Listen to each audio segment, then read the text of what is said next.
We are on our way to MLW Superfight 6, almost there, but we still got a little bit, but excited to be out there, hoping to get some autographs outside of the arena and everything. So yeah, I'll update you guys when we're there. Here we are, downtown Atlanta, just waiting to see who comes, maybe get some autographs and pictures. While we were waiting, we also did see, at the time, somebody we were like, who in the world is that? They look very cool with the face paint and everything. They were out there shooting some kind of segment. It was very cool to see. And then they showed up later at the show as the name Tara Zapp. I got to meet GTS wrestler Tarzan Duran. He was actually a part of like the setup crew. I got to meet a part of Boomaye Fight Club, Faye. I got to meet Matthew Justice, and he was very nice. We also got to meet Satoshi Kojima, and he was very, very nice. Not only that, we also saw him after the show, and he was taking his time giving pictures and autographs. Just very, very nice. It's got Ricardo Rodriguez in his spot in the book. Got a picture with him, and also right here on the poster. Very cool. Here on the screen is our picture with Jesus Rodriguez. And then I got to meet in person Alex Kane. You may have saw on my show before, but I was actually fortunate enough to be able to have a quick 3-question interview with him a few months back. And so it was just very cool. I was like, hey, you remember me? And he remembered me. And then we got to meet one part of the Atlas security crew. We also got to meet Ariel Dominguez. On top of that, also Delmi Exo, the original bro, Matt Riddle. And keep in mind, all these people that I'm naming also signed my poster. One of my personal favorite women's wrestlers here on the indie scene, Janai Kai. Filthy Tom Lawler. Also got to meet Akamura. Got to meet Mila Moore. It's got Paul London in the encyclopedia in both spots. He signed both of them. Very cool. And here's the picture with Paul London. What an absolutely nice guy. Got to have a little conversation with him and everything. Very nice. Also got to meet a part of the Boomaye Fight Club, Mr. Thomas. Got to meet Eric Bischoff. That was very cool. I have already met him before. That's the case with a few of these on the here. First time being able to meet BRG. He was very cool, and I really liked him when I watched him on the Super Show. I already knew he was good coming on. He just plays such a great heel. Also got to meet Akira Kwan, and what a performance he had at MLW Superfight 6. And he was just overall a very cool guy, very, very nice. And then you got C.W. Anderson. Met him a few times, but it was good to see him there. And I got to see Brock Anderson as well. And then it was showtime. That was amazing being out there meeting all those guys. But before the show started, we went and met Mystico in the meet and greet line. My dad wanted to get him to sign his 2 masks and then also get a picture. And then it was time to start the show. Starting off with St. Laurent. He came out there, kind of trash talked the crowd, had a little funny segment, and overall it was a fun segment. And also, keep in mind, they filmed both Superfight 6 and just a regular MLW show. So they started with the regular MLW show at 7, and then Superfight started at 9. So we were there for like 4 hours of just straight wrestling, which was cool.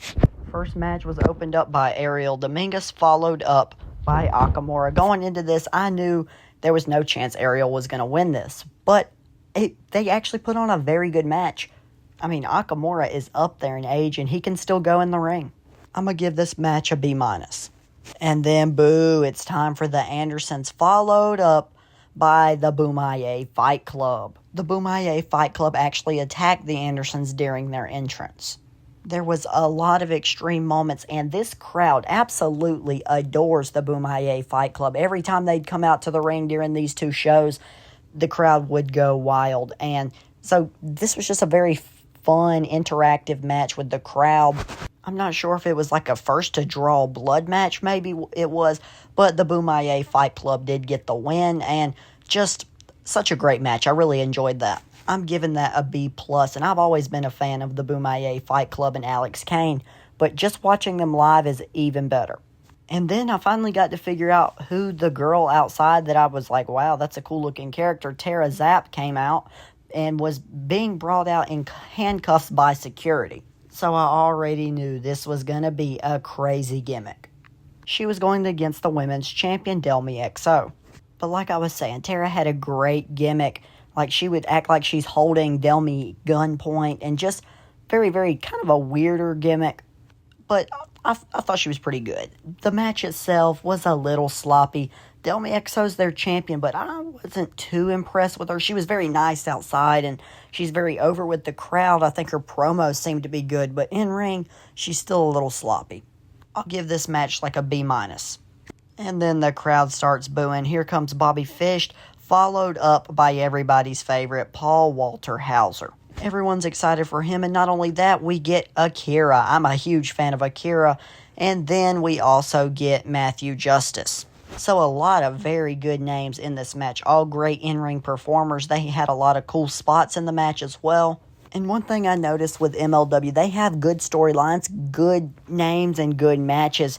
But it's a little confusing when it comes to who's the heels, who's the faces. It really does get confusing because I feel like 1 minute Akira's acting like a face, the crowd loves him, but then the next minute he's helping out the Rogue Horsemen. So it's like, I don't really know what they got going on with some of their heels and faces in this company. But it was still a great show. These guys put a lot of work in. I'm going to give them a B.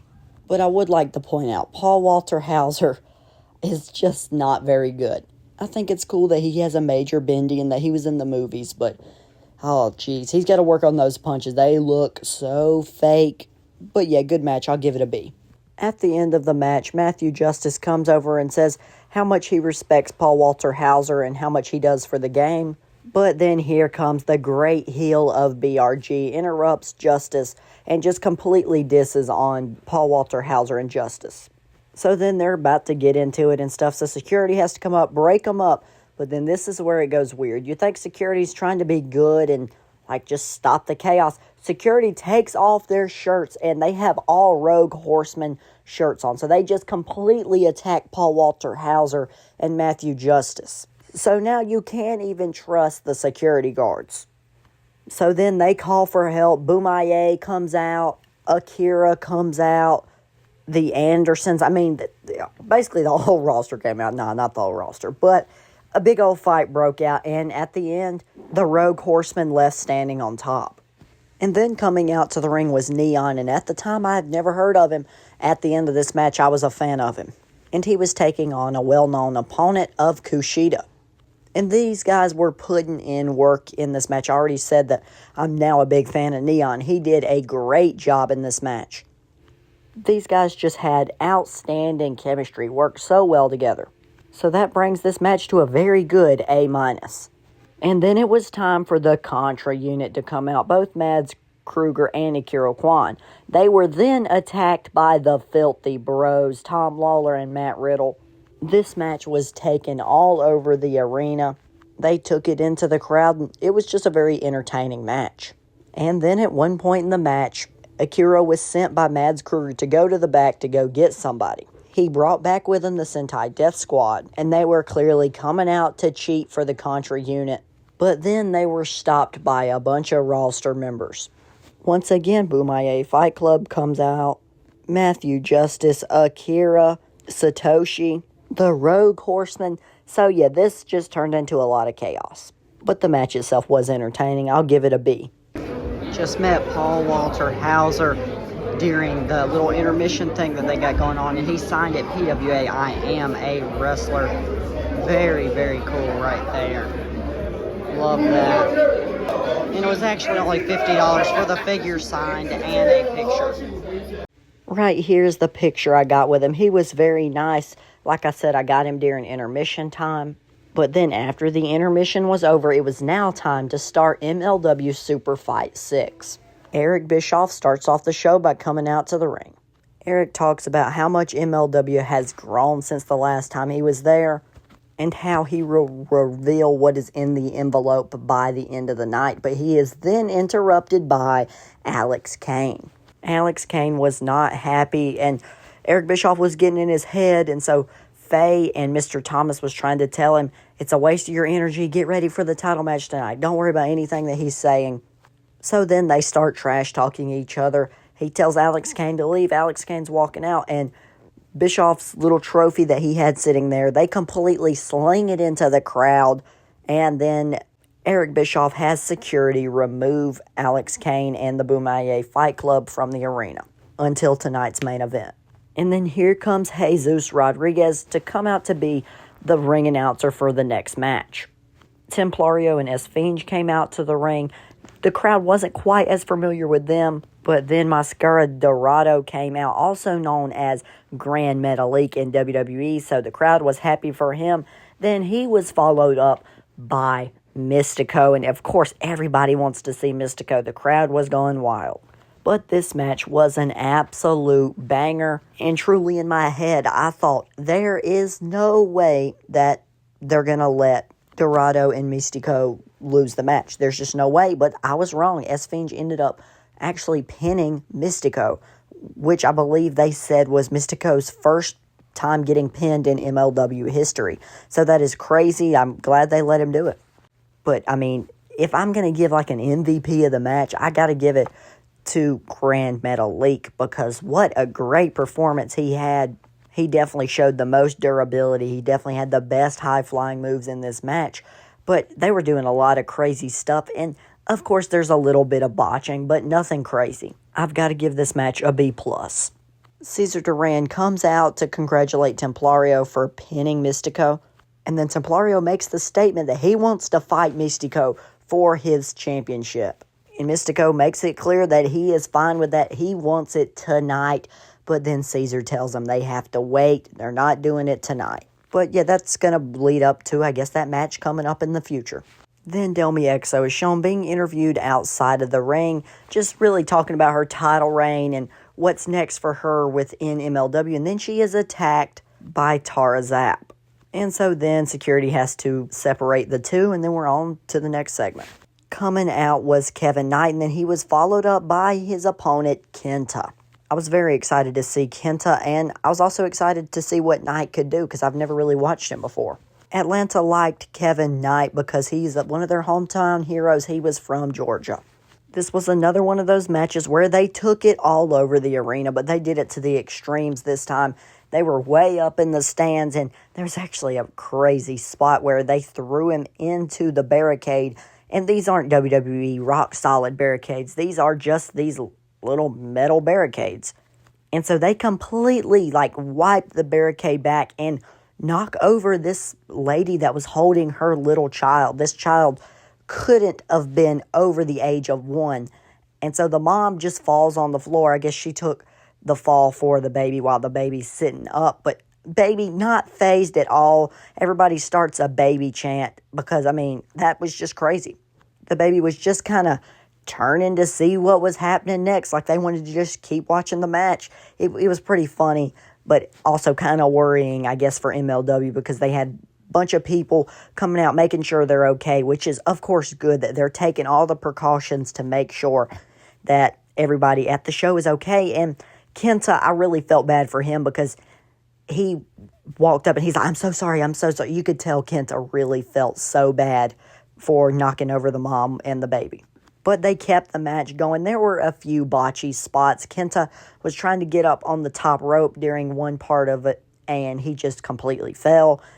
And then he tried to get up again. He was struggling his way up, but he got up. And then Kevin Knight comes to hit a move on him, and Kevin Knight slips off the rope. So it was a little botchy, but they really had pretty good chemistry.